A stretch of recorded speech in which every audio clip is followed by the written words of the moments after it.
Tension ran thick within the confines of our flagship as we crossed the hyperlane, the fleet staying in perfect condition. The rays of light flying past the window, streaks of dust screeching past us at light speeds as our warfleet effortlessly sliced through the void of space. I carefully looked up from my gunnery console and allowed my eyes to wander around the ship. The 3 war leaders sat on an elevated console in the center. Admiral Barbuddy, a proud Taurian with his hooves polished and gilded. Ambassador Sargon of the Akandi to the left, his 8 legs perched calmly in front of him in a silent vigil.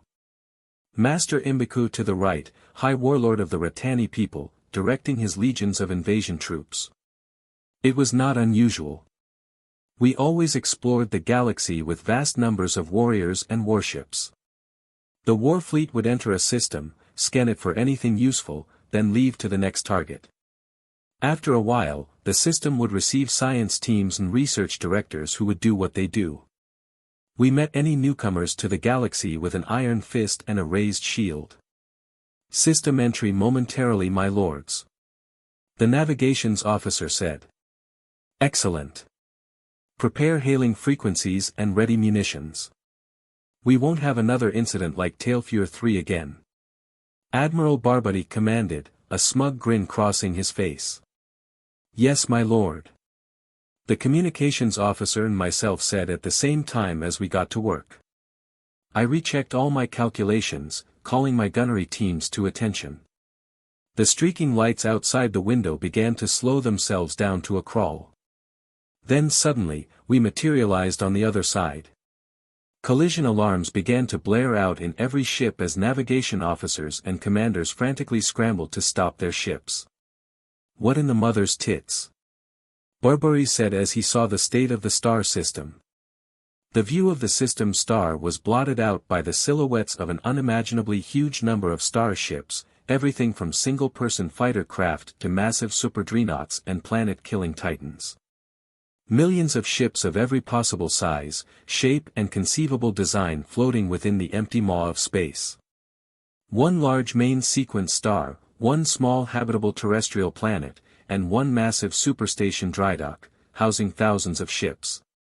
Battle stations. Barbaries commanded. We readied our system, directing turrets forward to the massive armada of warships and starships now arrayed in front of us. If we would fight, then we go with honor. We were vastly outclassed, vastly outnumbered, but we would fight to the last. With honor.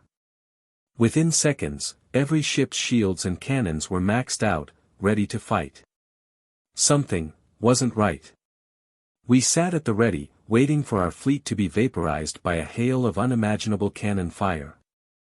I sat at my console with my finger on the button, ready to fire the first volley. Something was off. We are the Imperium.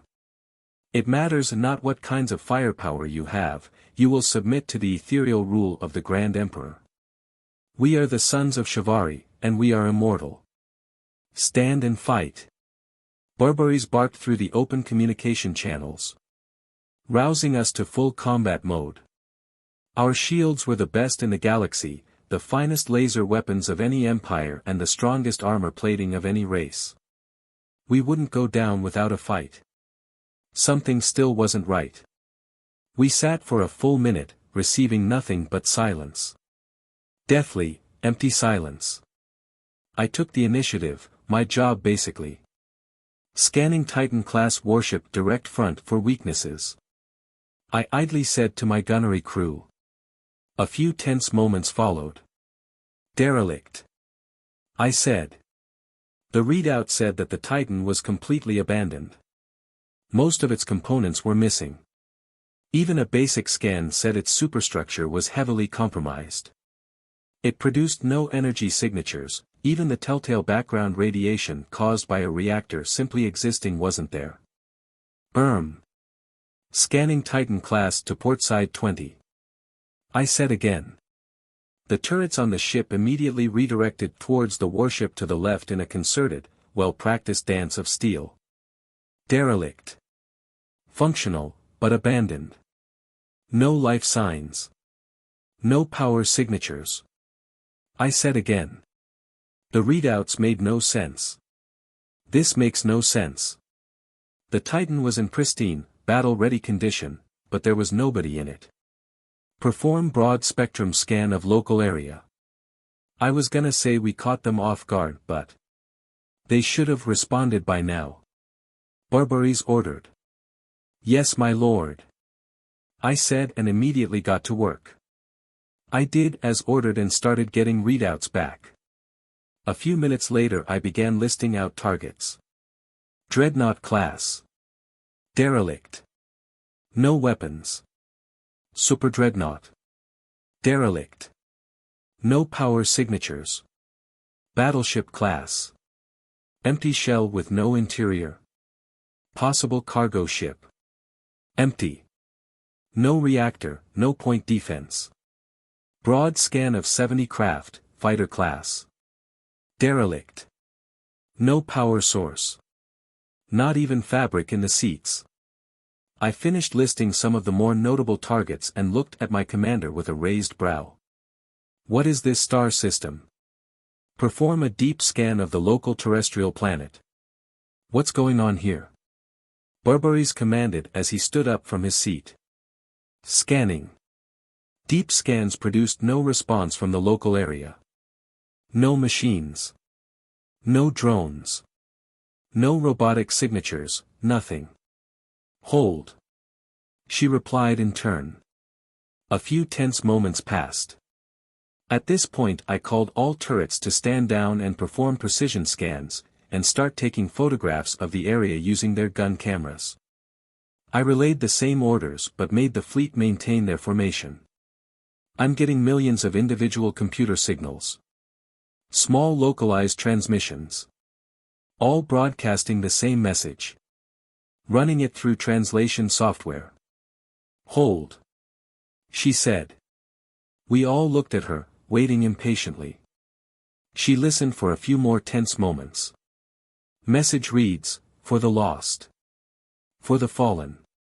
Rest in peace. I used my command console to reload one of the cannons. A ballistic shell filled with a visual scanner probe. A quick thump released it and it flew through the massive number of empty ships, hurtling towards the planet. Barbaries gave me a quizzical look but didn't stop me. 3, 2, 1, impact. Receiving visuals, now. I said and brought up the image on my console. The entire planet was arranged into a strange square grid pattern that was formed out of carved stone marble walls several units high. Inside each square plot, arrayed in perfect rows were various small smooth stones with writing carved into them, planted into the ground. A scan indicated underneath each stone was the decomposing body of a biological life form. A quick translation revealed that some of the stones had the name, origin and species of the creature buried beneath it engraved on the stone. Most of the stones had no writing or simply had the phrase, "Rest in peace," written on it. Each of the square plots were varied in size to one degree or another and each one had a different style or composition.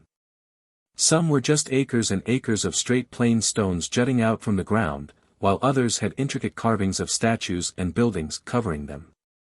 Most of the planet was little more than light rolling hills and empty grasslands.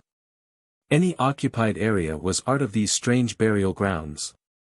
I moved the probe around to look at the local area, specifically one of the larger structures within the stone grid. I directed the probe myself with remote controls and took a look around. Massive wooden carved doors barred entry and I almost lost my cool at the sight of the glass in the stonework. The craftsmanship was nothing short of beautiful. Solid blocks of marbled stone intricately carved and chipped with precision tools. Even if all this was done by machine, it was very clear it was done slowly and with a lot of premeditation, care and thought. The windows were basic glass coverings, but stained in various colors to create a mystical atmosphere reflecting strange and beautiful colors around the area and inside the building. I peeked through, finding solid marble blocks inside, each one holding the decomposing body of a life form. Well, I don't know who or what did this, but I like it. The craftsmanship is magnificent. I said arbitrarily as I recalled the probe from the planet's surface. It's obviously a graveyard to cater to the ships here. It seems to be a scrapyard of some kind, but who the flaming fuck in their right minds would scrap or salvage fully functional warships? Titans? Dreadnoughts? Cargo ships? By all rights they are fully working. Why strip them? Is the Empire responsible for this in hard times? Or are they abandoning these because they have better weapons? So many questions. Barbares asked, seemingly half talking to himself. Well, we can find out. I just got a ping. Active life form on board the large station orbiting the planet. The comm officer said. This is my job, Barbares. We can resolve this without violence. I will meet them. Maybe we can make sense of this nonsensical situation. Ambassador Sargon said, getting up off his seat. What? What of honor and glory for the Empire? He protested, stomping his hoof angrily. Oh, shut up, you stupid blowhard. Any race that builds these kinds of warships is one I refuse to tangle with. There is honor in combat, not in suicide. Ready my shuttle now. I need to know what's going on. Ambassador Sargon said calmly, berating Barbares for his efforts. The admiral admitted defeat and slumped into his chair with a grumble as Sargon headed towards the shuttle bay. With permission, I joined, grabbing my pulse rifle and heading for the shuttle myself.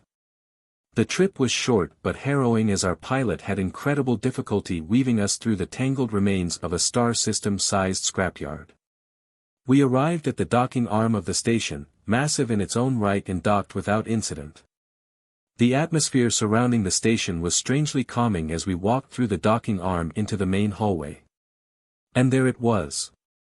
Bipedal, 3 units tall, 2 eyes, 2 arms, 2 legs, 1 head. Strangely cute-looking pale-skinned creature. Mammalian in nature, I guessed. It was humming a tune to itself while using some kind of strange machine to polish the floor. Greetings there. Ambassador Sargon said loudly, snapping the creature out of its janitorial days. Giant fucking spider. The creature screamed, seemingly in terror, then began to retreat. It suddenly stopped in its tracks and looked again at the greeting party. Wait. Spiders, giant or otherwise, don't talk. Hello there. New neighbors. It said and smiled as it headed towards us. It grabbed Ambassador Sargon's foot and shook it vigorously in what we presumed to be a greeting, then did the same to others, grabbing one of their hands and shaking it with a bit too much force. Welcome to the MothYard. He said with a smile, then resumed polishing the floor. Thank you. May I speak with your leader? Ambassador Sargon said. That's me. I'm Martin. I'm also the chef, the salvager, the electrician, the janitor and the mechanic. I also make the best space mushroom gumbo you will ever eat. He said simply and carried on with his polishing. Okay then. What is this place? Why are you alone here? This is a mothball salvage yard. Ships that have been outdated, outmoded or too damaged to be of use, get sent here to be disassembled. Of course there are war-damaged ships too, hence the graveyard that's on that planet there. Then there's the occasional derelict that gets swept up into the quantum net that ends up here too. All disassembled, smelted into ingots, then sold or used to build new ships. He said as he filled up a container on the strange device with a sweet-smelling wood polish. Ah. I see. Well, actually I don't, but, anyway. Why are you the only life form here? The ambassador asked again. Oh right. I forgot about that. Yeah, about 800 years ago I guess. 8, was it? Yeah, almost 800 years, they did the whole civilization ascension thing. At least most of us did. I found it very boring, you know.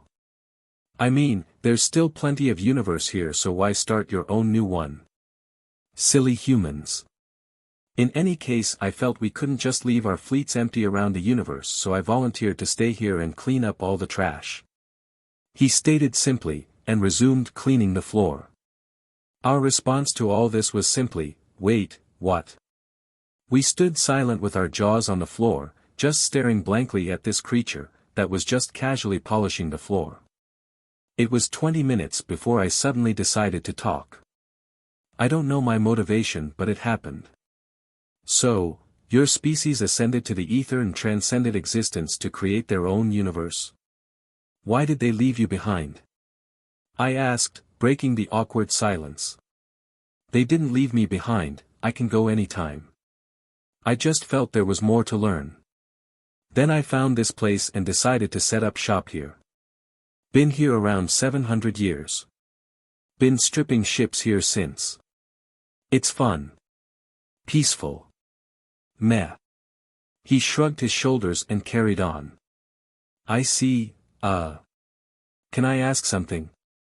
I said. He stopped his work and approached me. He got uncomfortably close and stared directly into my soul. "You want one of those Titan-class ships, don't you?" I swallowed nervously and trembled a bit. Please?" "Okay," he said, and put a set of access keycards in my hand.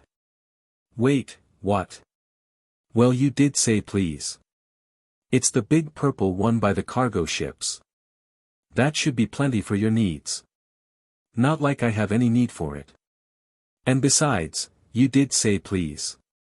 He simply stated and started whistling a tune as he watered the various potted plants around the building.